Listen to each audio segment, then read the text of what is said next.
Isang mahirap na ama ang pumayag na patuluyin ang isang kakaibang babae sa kaniyang bahay nang hindi niya alam na ito ay anak ng isang mayamang lalaki at aabot sa puntong iibigin niya ito. Hindi dapat wala kang kasama rito, sabi ni Ariel. Mahinahon ngunit matatag ang boses niya habang ang malakas na ulan ay humahampas sa balikat niya. Hindi ito ligtas na lugar para tumayo ang kahit sino, 2:00 ng umaga. Mabilis na lumingon ang babae, gulat na gulat, basa ang buhok niya, nakadikit sa mukha niya, at ang mga mata niya, dilat sa takot, ay tumitingin sa paligid bago tumigil kay Ariel. Hindi ko kailangan ng awa mo, matigas niyang sagot habang mas niyayakap ang sarili. Lumapit si Ariel, ngunit hindi masyadong malapit. Nakasuot pa rin siya ng uniforme niya bilang tagalinis ng kalsada. Ang mga matingkad na guhit ay kumikinang sa ilalim ng ilaw ng poste. Hindi kita inaawaan, sabi niya. Inaalok ko ang isang mainit na lugar, may tubig, at walang mga kutsilyo sa kamay ng mga estranghero. Nag-alinlangan ang babae. Nanginginig ang mga labi niya, hindi lang dahil sa lamig. Nakita niya ang mga daliri nito na nanginginig. Ang paraan kung paano ito tumingin sa madilim na dulo ng kalsada na parang may hinihintay o may kinatatakutang bumalik. Anong nangyari? Tanong niya, mas malumanay ang boses. Ngayon ay napayuko siya. Nahold up ako. Ubos na ang baterya ng cellphone ko. Nawala ang bag ko. Hinayaan ni Ariel ang katahimikan na mamalagi sandali. Pagkatapos, nagbuntong hininga siya. Gusto mong tumawag ng kung sino? Umiling siya. Ayokong makipag-usap sa kahit sino. Kailangan ko lang ng ligtas na lugar hanggang umaga, nag-isip si Ariel. Ang una niyang naisip ay umalis. May 6 na taong gulang siyang anak sa bahay at hindi siya pwedeng makipagkompromiso. Ngunit may kung anong nakita siya sa babae, nanginginig sa pagmamataas at takot ng sabay na nagpatigil sa kaniya sa pag-iisip at nagsimula sa kaniya na kumilos. Sige, sabi niya. Inayos ang strap ng bag na gamit niya sa trabaho. Nakahanap ako 2 kanto lang mula rito. Hindi ito malaki pero mainit. Puwede kang matulog sa sofa ngayong gabi. Mukhang magdadahilan ulit siya, ngunit bigla siyang bahagyang nanghina. Sige, sabi niya, halos hindi marinig. Naglakad sila ng tahimik. Nagpanatili si Ariel ng kaunting distansya, magalang ngunit mapagmasid. Nang makarating sila sa maliit niyang apartment, maingat niyang binuksan ang pinto at senyasan siyang pumasok. Malabo ang ilaw sa bahay, malinis, ngunit malinaw na tinitirhan na may mga aklat pambata sa istante at isang maliit na kulay rosas na backpack malapit sa pinto. Huwag mong kalimutang maghubat ng sapatos diyan, sabi niya. Tinuro ang doormat. Sa iyo ang sofa ngayong gabi. May dagdag na kumot sa cabinet. Tumango siya nang walang imik. Pinunasan ng ulan sa pisngi niya gamit ang manggas. Pumunta si Ariel sa likuran ng bahay sa isang maliit na kwartong puno ng karton. Inilagay niya ang wallet at susi niya sa isang nakakandadong drawer. Hindi dahil nagdududa siya kundi dahil sa ugali na niya sa pangangailangan mabuhay. Pagkatapos ay bumalik siya na may dalang kumot, isang malinis na tuwalya at isang tuyong hoodie. Nasa kanan ang banyo, sabi niya. Ibinigay ang mga ito. Puwede kang maligo kung gusto mo. Medyo matagal bago uminit ang tubig. Kinuha niya ang mga gamit-gamit ang 2 kamay. Mabilis na tumingin sa mukha ni Ariel. Naguguluhan sa kaniyang mahinahon na paraan. Bakit mo ginagawa ito? Tanong niya sa wakas.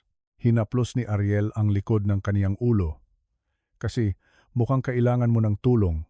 At inaasahan ko na may gagawa rin yan para sa anak ko kung sakaling mapunta siya sa gulo. Mukhang nanginig ang babae sa salitang anak, ngunit wala siyang sinabi. Habang nasa banyo siya, mabilis na sumulat si Ariel ng isang note at inilagay sa tabi ng isang tasa ng mainit na tubig na ininit sa microwave. Pagkatapos, sa pinakatahimik na paraan, pumunta siya sa hallway papunta sa silid na pinagsasaluhan niya sa kaniyang munting nila. Lumabas si Bea sa banyo, makalipas ang 20 minuto, suot ang malaking hoodie. Tahimik ang bahay. Sa coffee table sa tabi ng sofa ay may nakatiklop na kumot, ang tasa ng maligamgam na tubig at ang note. Nakasaad doon, kung kailangan mong tumawag ng kahit sino, nasa dingding ang telepono ng bahay. Huwag kang magatubiling buksan ang cabinet para sa dagdag na kumot, pakisara ang pinto. Mahina ang tulog ng anak ko. Tiningnan niya ang note ng matagal. Ang mga daliri niya ay mahinang hinahaplos ang gilid ng tasa. Ang init ay lumipat mula sa ceramic papunta sa balat niya at sa unang pagkakataon sa gabing iyon, naramdaman niya ang isang bagay na hindi niya naramdaman sa loob ng ilang araw, kaligtasan. Umihip siya sa sofa, kinumutan ang sarili, at pinakinggan ang paghina ng ulan sa labas. Ang lalaking nagpatuloy sa kaniya ay hindi nagtanong ng pangalan niya o binigay ang kaniya. Hindi niya ito ginawang pakiramdam na walang halaga o na may utang siya o hinusgahan siya. Hindi niya alam kung sino si Ariel, ngunit sa ngayon, hindi iyon mahalaga. Matutulog siya, at bukas ay aalamin niya kung ano ang susunod na gagawin. Nagising si Bea sa tunog ng isang matinis, at malinaw na tawa ng isang bata. Sandali siyang naligaw. Ang malambot na kumot sa paligid niya, ang amoy ng isang bagay na mainit mula sa kusina, ang mahinang tunog ng cartoon sa likuran. Iba ito sa gulo ng nakaraang gabi. Marahan siyang umupo at kumurap sa malambot na liwanag ng umaga. Sa kabilang dako ng maliit na sala, isang maliit na bata ang nakaupo na nakakrus ang mga paa sa carpet, gumagawa ng tore mula sa mga plastic na blocks. Ang kulot niyang buhok ay tumatalbog habang tumatawa siya sa sarili, mukhang hindi alam na nagising na si Bea.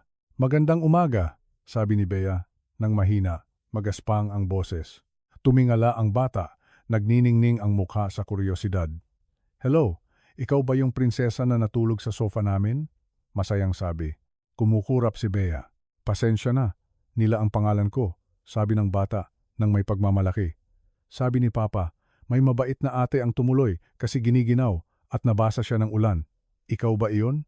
Napangiti si Bea. Ang una niyang tunay na ngiti sa loob ng ilang araw. "Sa tingin ko ako nga iyon. Nice to meet you, Nila." Isang boses ang tumawag mula sa kusina. "Nila, luto na tayo ng almusal. Dali, tulungan mo akong sunugin ang pandesal." Tumawa ulit si Nila at tumakbo papunta sa kusina. Tumayo si Bea, nag-inat, at marahan siyang sinundan. Matigas pa rin ang katawan niya mula sa pagtulog sa kakaibang posisyon. Pumasok siya sa maliit na kusina at nakita niya si Ariel na binabasag ang mga itlog sa bowl gamit ang isang kamay, habang ang isa naman ay naghahalo ng kung anong nasa kawali. "Nagluluto ka?" tanong niya. Hindi sigurado kung ang boses niya ay nagpapakita ng paghanga o pagtataka. Sumulyap si Ariel. "Kung matapang lang si Nila na kumain, gusto mo bang tumulong?" Nag-alinlangan si Bea. "Pwede kong subukan, kahit dapat kitang bigyan ng babala, hindi ako magaling sa pagluluto o sa mga gawain sa bahay." Inabot niya ang whisk at ngumiti. "Ako rin, kaya maraming pandesal ang nasusunog dito sa bahay." Tumawa siya. Ang tunog ay nagulat maging siya. Magkasama silang kumilos sa maliit na kusina. Umakyat si Nila sa isang stool para tumulong sa pagpapahid ng mantikilya sa mga hiwa ng tinapay habang sinubukan ni Bea na baliktarin ang mga scrambled eggs. Siyempre, nagulo niya. Nadulas ang spatula sa kamay niya at tumagilid ang bowl. Tumalsik ang itlog sa buong countertop at sa sahig. Napasinghap siya. "Oh, hindi!" Naghanap siya ng tuwalya, ngunit inunahan siya ni Nila.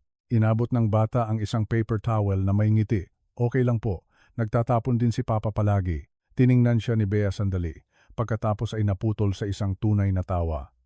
Walang sinabi si Ariel, ngumiti lang habang tahimik na inakyat ang natitirang itlog pabalik sa pan at nagpatuloy sa pagluluto. Nang sa wakas ay umupo sila para mag-almusal, kabanyang tiningnan ni Bea ang plato sa harap ni Ariel. Ginawa niya ang pinakamahusay, ngunit ang itlog ay sobrang luto. Ang pandesal ay medyo sunog at ang longganisa ay kakaibang matigas. Gayunpaman, kinain ni Ariel ang bawat kagat. "Masarap ah," sabi niya ng seryoso ang mukha. "Hindi mo kailangang magsinungaling," sagot ni Bea. Tinaasan siya ng kilay. "Hindi ako nagsisinungaling," sabi ni Ariel. "Sapat na ito para kainin, sapat na iyon." Nila ang naghimas sa kaniyang plato, maingat na nginunguya. Sinubukan ni Bea na huwag tumingin. Pagkatapos kumain, tumayo si Ariel at kinuha ang mga plato. "Magpahinga na kayong dalawa. Ako na ang bahala rito." Nag-alok si Bea na tumulong, ngunit tinanggihan niya siya. Habang lumilipat sila ni Nila sa sala, lumingon siya at nakita si Ariel na palihim na kumukuha ng isa pang plato mula sa hurno. Sariwang scrambled eggs at pandesal. Nagluto pala siya ng iba para kay Nila, sakaling hindi ito kainin, wala siyang sinabi. Nang maglaon sa umagang iyon, Habang tinutulungan ni Bea si Nila na magtayo ng Lego house, lumapit ang bata at bumulong. Mas masarap yung itlog na ginawa ni Papa. Pagkatapos, pero okay lang, kinain pa rin niya yung sa iyo. Tinaasan ng kilay si Bea. Gumawa pa siya? Tumango si Nila, pero sabi niya huwag kong sabihin. Oops! Tumayo si Bea, naglakad patungo sa kusina at sumandal sa doorframe. Tumingala si Ariel, nahuli siyang kumakain ng kaniyang pangalawang plato ng itlog. Niyakap niya ang sarili. So nasunog ko ang almusal. Ngumiti siya ng mahiyain. Nagluto ka ng almusal, iyon ang mahalaga. Bakit hindi mo sinabi sa akin? Nagkibit balikat si Ariel. Kasi ang unang beses mo sa isang bagay ay palaging magulo. Kailangan mo lang ng kung sino nakakainin pa rin. Tiningnan siya ni Bea ng matagal at may nagbago sa loob niya. Iba siya sa sinumang nakilala niya, matapat, tunay na mabait at matiyaga sa paraang ginawa siyang komportable. May sinabi ka kagabi tungkol sa pag-asa na may tutulong sa anak mo kung sakaling kailangan niya, sabi niya ng mahina. Mabuti kang papa, Ariel. Wala siyang sinabi.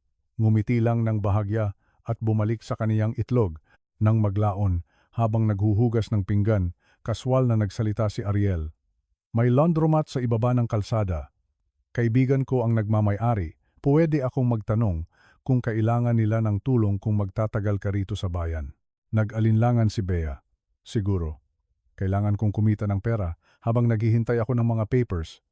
Nawala ko ang lahat, trabaho, ID, ganoong mga bagay, sagot niya. Estudyante ako, o dati, mula sa ibang probinsya. Komplikado. Hindi na nagtanong pa si Ariel, tumango lang. Sabihin mo sa akin kung gusto mong tingnan ang laundromat. Samahan kita. Tiningnan ulit siya ni Bea. Ang lalaking ito ay walang ideya kung sino siya talaga at wala siyang pakialam. Tinutulungan niya siya, hindi dahil kailangan niya, kundi dahil ganito lang talaga siya. At iyon ay somehow ay nagparamdam sa kaniya na mas naiintindihan kaysa sa anumang mabibili ng pera. Tumunog ang chime sa ibabaw ng pinto ng laundromat nang pumasok si Bea. Ang amoy ng sabon na hinaluan ng kakaibang maasim at metalikong amoy ay biglang tumama sa kaniya.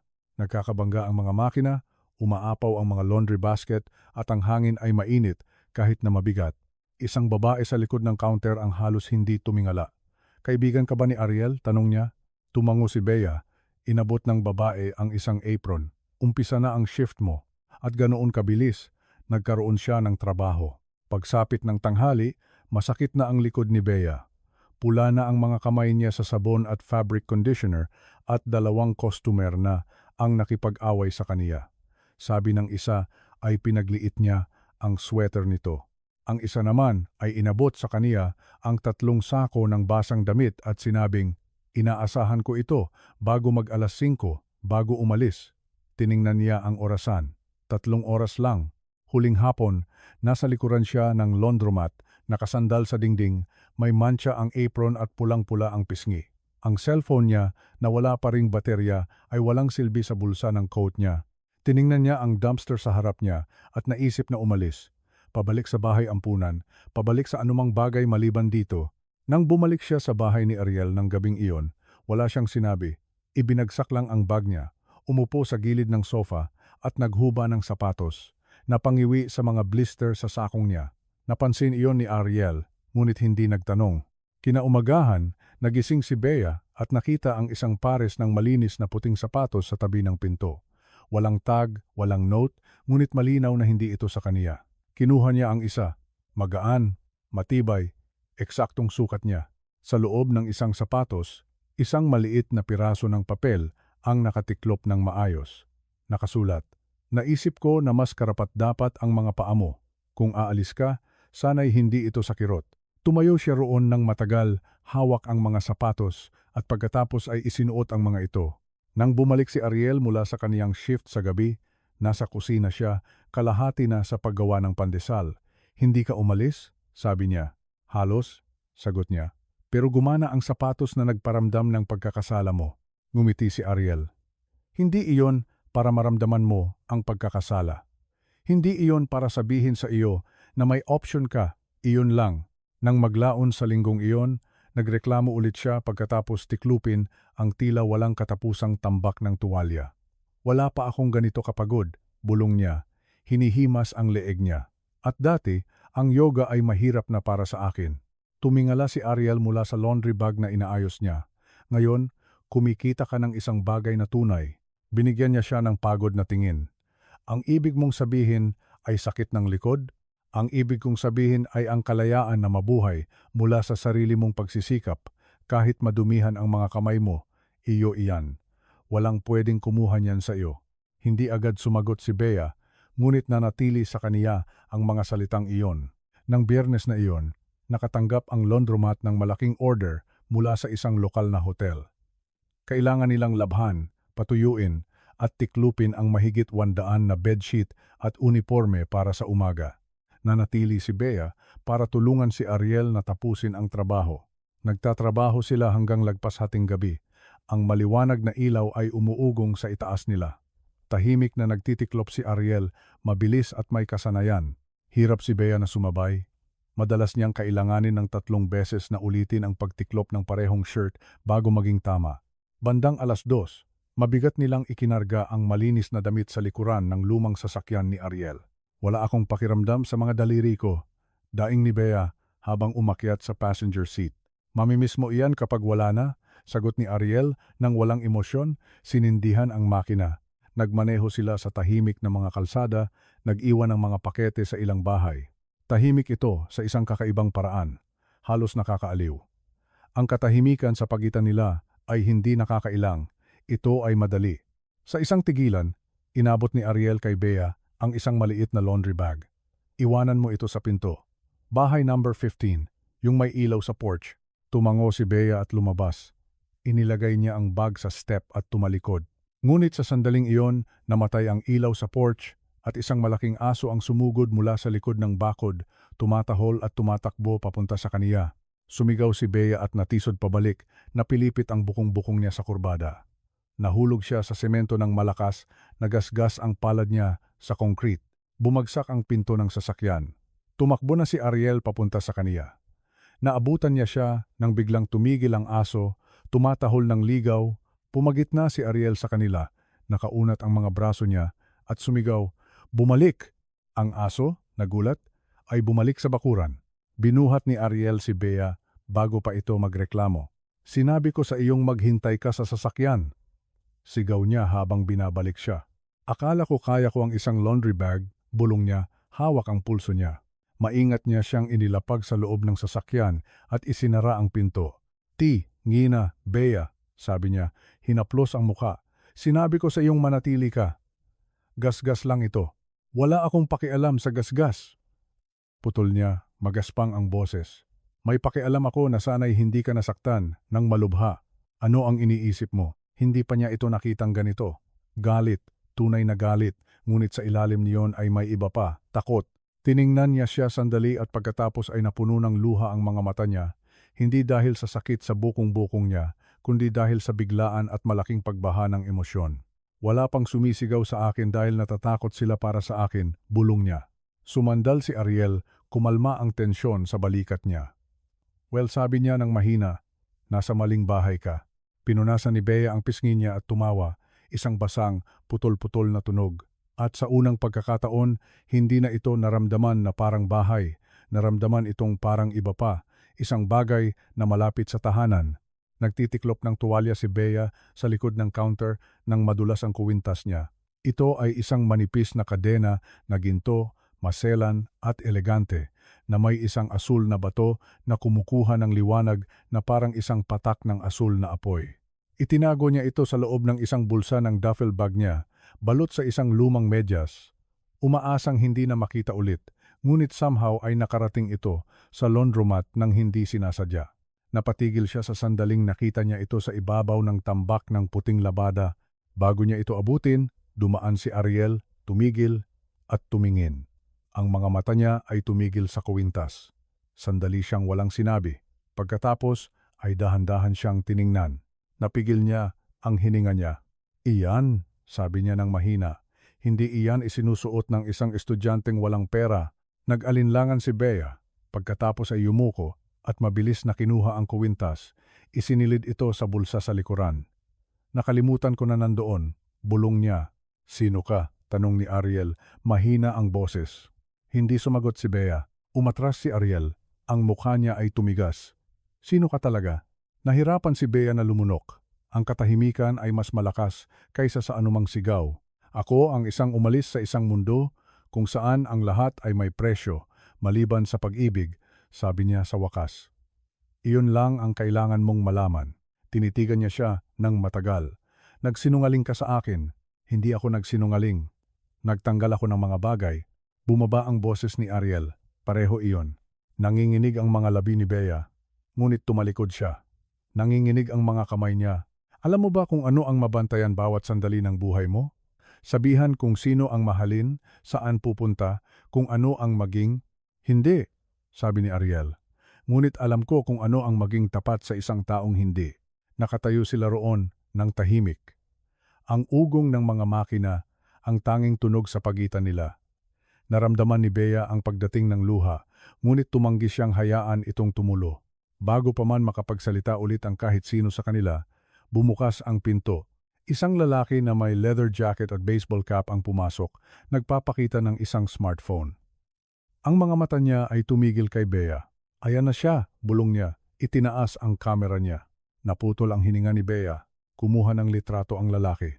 5 araw kang nawawala, sweetheart.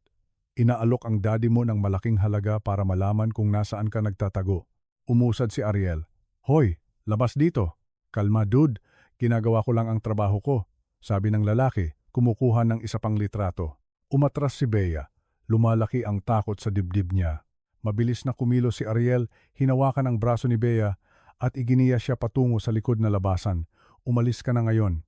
Lumabas sila sa likod na pinto. Hingal na hingal si Bea, mabilis ang isip.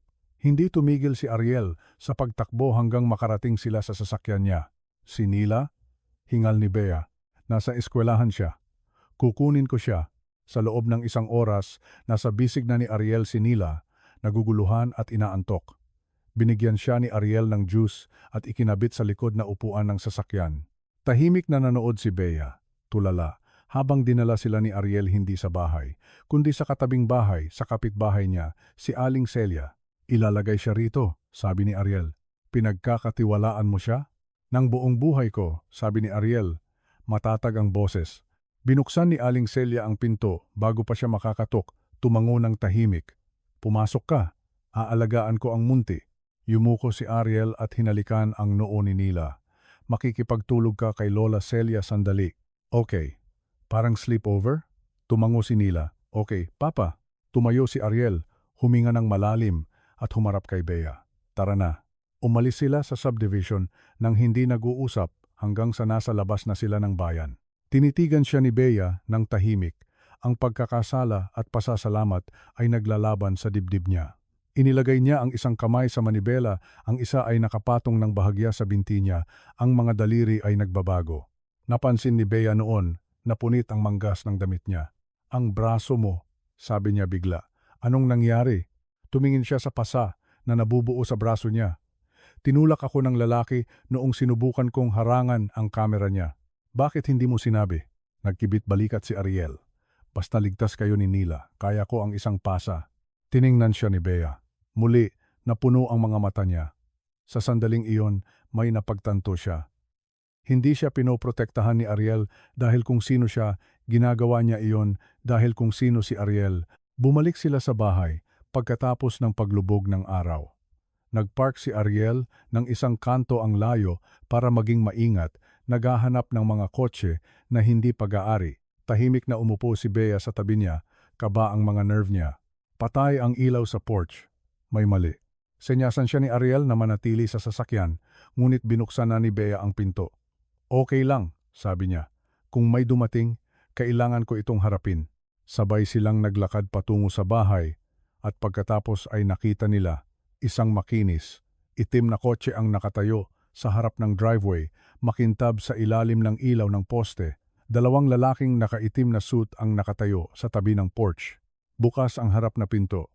Binilisan ni Ariel ang lakad. Ang kaniyang instinto ay umandar. Pumunta siya sa harap ni Bea para protektahan siya nang lumabas ang pangatlong lalaki mula sa loob. Mas matanda siya, matangkad, may silver na buhok na nakasuklay pabalik, at isang malakas na presensya na pumuno sa espasyo na parang madilim na ulap. Bea, sabi niya ng malamig. Sumakay ka sa kotse. Napatigil si Bea. Ariel, hindi ba't ikaw ang papa niya? Tanong niya. Matatag ang boses. Ako, si Don Ricardo de la Vega. Sabi ng lalaki, matalim ang mga mata. Ikaw ang lalaking nagtatago sa anak ko. Ako ang lalaking nagbigay sa kaniya ng sofa noong wala siyang mapuntahan, sagot ni Ariel. Marahang lumapit si Don Ricardo, tinitingnan ang bahay ng may pandidiri. Ang lugar na ito, ang buhay na ito ay wala sa kaniya.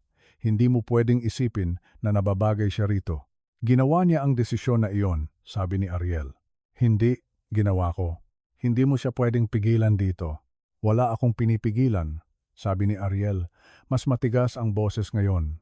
Ngunit hindi ko rin siya ibibigay na parang isang briefcase. Naging makitid ang mga mata ni Don Ricardo. Hindi mo alam kung sino siya? Wala akong pakialam kung sino siya, sagot ni Ariel. Alam ko kung anong klase siya ng tao at alam ko na ligtas siya rito. Pumagitna si Bea sa kanila, matatag ang boses niya, kahit na nanginginig ang mga kamay niya. Papa, tama na. Malaki ka na. Ngayon umuwi ka, sabi ni Don Ricardo. Sininyasan ang mga tauhan niya. Ito ang bahay ko, bulong niya. Hindi, sabi niya ng matatag. Dito ka lang tumakas, hindi ito ang sa iyo. Lumingon si Ariel kay Bea. Hindi mo kailangang umalis. Ngunit nakatingin siya sa kotse. Basa ang mga mata niya. Sa tingin ko kailangan walang pumipilit sa iyo, sabi ni Ariel. Oo, pinipilit nila. Sagot niya, basag ang boses. Hindi lang sa salita, naintindihan niya. Ang presyon ay hindi pisikal, ito ang mabigat na bigat ng isang buhay na sinubukan niyang takasan na bumabagsak ulit. Dahan-dahan siyang umatras mula sa kaniya, na parang natatakot siya sa mangyayari kung gagalaw siya ng masyadong mabilis. Hindi niya siya sinundan. Humarap siya sa kotse, binuksan ng isa sa mga bodyguard ang pinto. Walang sinabi si Don Ricardo. Tapos na ang trabaho niya. Tumigil si Bea sa gilid ng sidewalk, nakatalikod pa rin kay Ariel. Pasensya na, sabi niya ng mahina. Hindi lumingon. Hindi siya sumagot. Hindi niya kaya. Sumara ang pinto sa likuran niya. Ang tunog ay parang pagsara ng huling kabanata ng isang aklat. Nakatayo si Ariel sa porch habang umaalis ang kotse. Ang mga ilaw sa likuran ay lumalabo sa gabi. Ang mga kamay niya ay nakakuyom sa gilid. Ang panga niya ay tumigas. Sa loob, tahimik ang bahay, walang laman sa paraang hindi naramdaman sa loob ng ilang linggo. Wala siyang sinabi. Isinara lang ang pinto at pinatay ang ilaw sa porch. Ang mga sumunod na araw ay mas tahimik, sobrang tahimik. Nagpatuloy si Ariel sa kaniyang mga gawain. Nagtala siya ng oras sa kaniyang shift sa gabi, nagwawalis sa mga kanto ng bayan, at umuwi bago sumikat ang araw. Ngunit may kung anong patay sa kaniya. Ang mga mata niya ay hindi na nagniningning kapag binabati siya ni Nila sa umaga. Ang mga kamay niya ay gumagalaw ng walang pakiramdam habang inihahanda niya ang lunch nito, sinusuklay ang buhok nito, at inihahatid sa bus. Hindi niya sinabi kung bakit umalis si Bea, sinabi lang na minsan, kailangang umalis ng mga tao at hindi iyon dahil wala silang pakialam. Hindi nagtanong ng marami si Nila, ngunit tumigil siya sa pag-uungol habang naglalaro at nagsimulang matulog na nakabukas ang ilaw. Sa ika-4 na araw, nagsimula siyang umubo. Sa una, inakala ni Ariel na sipon lang. Palagi siyang nakakakuha ng isang bagay kapag nagbabago ang panahon, ngunit pagkatapos ay dumating ang lagnat. Pagkatapos ay ang panginginig na hindi tumitigil.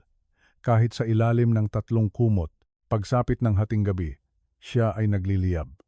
Binuhat siya ni Ariel sa kaniyang mga bisig papunta sa sasakyan. Nanginginig ang mga susi niya sa kaniyang mga kamay. Sa ospital, ang maliwanag na ilaw ay nagpadali sa lahat. Masyadong puti, masyadong maliwanag. Dinala ng isang nurse si Nila sa treatment area habang naglalakad si Ariel sa likod ng reception, naghihintay na tawagin siya ng isang tao. Sa wakas, lumapit ang isang babae. Kailangan namin ng 6,000 na bayad para sa pag-admit. Kinuha ni Ariel ang wallet niya. Alam niyang walang silbi. Mayroon lang siyang kaunti pang 1,500. Maaari ba akong magbayad ng isang bahagi ngayon? Tanong niya. Sasagutin ko ang natitira sa loob ng ilang araw. Nag-alinlangan ang babae. Ang mga patakaran ng ospital ay pakiusap, sabi ni Ariel. Basag ang boses. 6 na taong gulang lang siya. Nag-aaway pa rin siya nang sumabat ang isang boses sa hallway sa likod niya. Ako na ang bahala. Lumingon siya. Nandoon si Bea, Ang coat niya ay nasa braso niya, basa ang buhok niya sa ulan sa labas. Lumampas siya kay Ariel nang hindi naghihintay ng reaksyon at inabot ang card niya sa receptionist. Ilagay ang lahat sa pangalan ko, sabi niya. Mga bayarin sa kwarto, gamot, tests, lahat. Mabilis na nag-type ang nurse. May koneksyon ba kayo sa pasyente? Tumingin si Bea kay Ariel pagkatapos ay sinabi, oo, mayroon. Napatulal ring si Ariel habang dinadala si Nila sa isang kwarto. Isang oras pagkatapos sabihin ng mga doktor na isa itong virus na magagamot ngunit kailangang bantayan, umupo si Ariel sa tabi ng kama ng anak niya na nakasiko sa mga tuhod niya, nakasubsob ang ulo sa kaniyang mga kamay. Tahimik na pumasok si Bea. Hindi siya agad tumingala. Nang ginawa niya, mahina ang boses niya. Hindi mo kailangang gawin iyon. Umupo siya sa silya sa tabi niya. Alam ko, nagbuntong hininga siya nang nanginginig. Pasensya na, hindi ka dapat nadawit sa ganito. Tiningnan ni Bea si Nila na natutulog na may bahagyang kunot sa noo. Hindi mo ako dinala, Ariel. Bumalik ako. Dahan-dahan siyang tumango. Pagkatapos ay bumaba ulit ang boses niya, makapal sa isang bagay na hindi niya hahayaang lumabas. Alam ko na wala akong utang sa iyo, sabi niya, ngunit salamat sa pagbalik. Sumandal si Bea sa silya at tumingin sa kisame sandali. Minsan, sinabi mo sa akin na lahat ay karapat-dapat maglakad ng walang kirot, sabi niya. Nalalapat iyan sa mga puso. Din, umupo sila ng tahimik. Ang tanging tunog, ang pagbip ng monitor ni Nila at ang mahinang ugong ng mga makina. Sa unang pagkakataon sa loob ng ilang araw, pinayagan ni Ariel ang sarili niyang huminga. Hindi lang dahil ligtas si Nila, kundi dahil bumalik si Bea. Nakatayo si Bea sa eleganteng penthouse hallway ng papa niya. Tahimik ang mga sapatos niya sa makintab na sahig. Ang mga bintana ay nag-abot mula sa sahig hanggang sa kisame, nagpapakita ng tanawin ng nagniningning na lungsod. Ngunit wala sa mga iyon ang nakaapekto sa kaniya. Wala siya roon para sa tanawin. Nakatayo si Don Ricardo de la Vega sa dulo ng isang mahabang glass table, nagbabasa ng seksyon ng ekonomiya ng dyaryo. Hindi siya tumingala nang pumasok siya. Inakala ko na babalik ka kapag kumalma na ang mga bagay. Sabi niya ng malamig. Hindi ako bumalik, sagot ni Bea. Pumunta ako para magsalita. Tiniklop ni Don Ricardo ang dyaryo ng may labis na kalmado. Nagtatanggi ka sa katotohanan, Bea. Naglalaro sa isang lalaking nagtatrabaho ng 3 trabaho para lang mapanatili ang mga ilaw. Niyakap ni Bea ang sarili. Ang lalaking iyon ang nagligtas sa akin. Mula saan? Panunukso niya. Mula sa kaunting abala? Mayroon ka ng lahat. Isang hinaharap, seguridad, isang apelyido, at itinapon mo iyon. Para saan? Lumapit si Bea. Hindi ko iyan itinapon. Umalis ako. May pagkakaiba. Tumayo si Don Ricardo mula sa silya niya. Sumuko ka sa lahat para magtago sa isang maliit na lugar kasama ang isang street sweeper. Hindi nanginginig ang boses ni Bea. Hindi siya sweeper. Siya ay isang papa. Isang lalaking nagpapakita araw-araw para sa anak niya, nang walang mintis. Isang lalaking nagturo sa akin ng higit pa tungkol sa pagiging malakas sa loob ng 3 linggo kaysa sa ginawa mo sa loob ng 3 taon. Naging makitid ang mga mata ni Don Ricardo. Pipiliin mo ba siya kaysa rito? Kaysa sa akin? Tiningnan niya siya sa mata. Pinipili ko ang buhay ko, ang boses ko, at oo, ang lalaking nabubuhay gamit ang mga kamay at puso niya. Ang mga labi niya ay sumikip. Mahal mo siya? Oo. Nagbuntong hininga siya ng malakas, na parang ang salita mismo ay nakasakit sa kaniya. Wala siyang maibibigay sa iyo. Malumanay nang umiti si Bea. Ibinibigay niya ang lahat ng mahalaga. Naglakad si Don Ricardo patungo sa bintana. Hindi ito fairytale, Bea. Mahirap ang tunay na buhay. Mapapagod ka rito. Ang pakikibaka, ang pagbibigay. Ang pag-ibig ay hindi nagpapanatili ng init. Sinundan siya ni Bea, matatag ang tingin. Hindi. Ngunit nagpapanatili ito ng init sa mga tao. Bigla siyang lumingon. Sa wakas, ay nakita niya ang tingin ni Don Ricardo na may kahinaan sa mga mata niya. Inakala mo ba na kaya kanyang protektahan, tustusan? Nagawa na niya, sabi niya. Hindi sa pera, kundi sa respeto, sa katotohanan. Mayroong mahabang katahimikan. Pagkatapos ay naglakad si Don Ricardo patungo sa bar at nagsali ng inumin. Hindi ko kailanman gustong maging bad guy, bulong niya. Alam ko, sabi ni Bea. Nakalimutan mo lang kung paano maging isang tao. Tinitigan niya ang baso niya, ang tensyon sa balikat niya ay kumalma. Mayroon siyang isang bagay na wala ako. Ibinaba ni Bea ang ulo niya. Ang ibig mong sabihin ay isang anak na nagmamahal sa kaniya dahil kung sino siya? Tumingala siya ng bigla. Hindi siya nanginig. Babalik ako. Sabi niya lang sa kaniya. Sa buhay na pinili ko. At sa pagkakataong ito, hindi ako tumatakas. Naglalakad ako patungo roon. Hindi siya pinigilan ni Don Ricardo. Hindi rin siya nagsabi ng sorry, ngunit nang makarating siya sa pinto, pinahinto siya ng boses niya. Sabihin mo sa kaniya, nag-alinlangan siya. Sabihin mo sa kaniya na mapalad siya. Lumingon siya. Hindi, sabi niya ng mahina, ako ang mapalad. At pagkatapos ay lumabas siya sa ulan, sa ingay, sa tunay niyang buhay. Hindi siya lumingon, ang katok ay dumating pagkatapos ng pagsikat ng araw. Nasa kusina si Ariel, gumagawa ng mga pancake na hugis dinosaur, ang paborito ni Nila. Pinunasan niya ang mga kamay niya sa tuwalya, umaasa sa kartero o marahil kay Aling Celia na may dalang pagkaing lutong bahay. Binuksan niya ang pinto at natigilan. Nandoon si Bea. Ang buhok niya ay nakatali sa isang magulo. Ang jacket niya ay basa sa hamog ng umaga. Sa mga kamay niya ay may hawak siyang isang maliit na brown paper bag. Para kay Nila, sabi niya ng mahina. Cupcake na may blueberry, yung totoong klase, walang fake. Walang sinabi si Ariel. Hindi ako narito para magpalipas ng gabi. Mabilis siyang nagdagdag, matatag ang boses niya. Narito ako para manatili, kung tatanggapin mo ako. Naghahanap siya ng pagdududa sa mukha niya, ngunit wala siyang nakita. Hindi kami mayaman, sabi niya, magaspang ang boses. Lumapit si Bea. Nagkaroon ako ng lahat, Ariel. Pera, paglalakbay, magagarang bagay, ngunit hindi ako nagkaroon ng kusina kung saan may gumagawa ng dinosaur pancakes. Hindi ako nagkaroon ng tahanan na naramdaman kong nagmamahal sa akin pabalik. Tinitigan siya ni Ariel. Ang bigat ng bawat gabing walang tulog, bawat salitang hindi nasabi, bawat damdaming nakatago ay nagbabanta na kumawala. Ang bahay na ito ay maliit, sapat lang, sabi niya. Puno ito ng pag-ibig. Lumambot ang mga mata niya. Wala kaming masyado. Nagkaroon ako ng lahat, inulit niya. Mas malumanay ang boses ngayon. Wala lang akong pamilya. Isang maliit na boses ang sumabat sa kanila. Bea.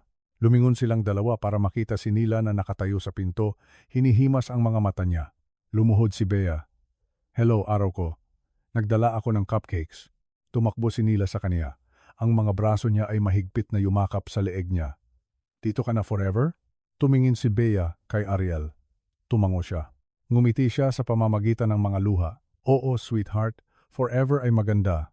2 buwan pagkatapos, sa isang malamig na Sabado ng umaga, ang parke ay puno ng mga pamilya, aso, tawanan, at amoy ng sariwang pagkain. Ang lumang sasakyan ni Ariel ay ginawa na ngayong tindahan ng pagkain tuwing weekend, ideya ni Bea. Ang karatula ay nakasaad, Ariel's almusal, tapsilog, pandesal at kape. Nagtatrabaho si Bea sa grill habang kumukuha si Ariel ng mga order. Nag-aabot si Nila ng mga napkin at stickers sa mga customer nang may mapagmataas ng ngiti. Hindi sila kumita ng isang kapalaran, ngunit kumita sila ng sapat at gumawa sila ng iba pa. Buhay.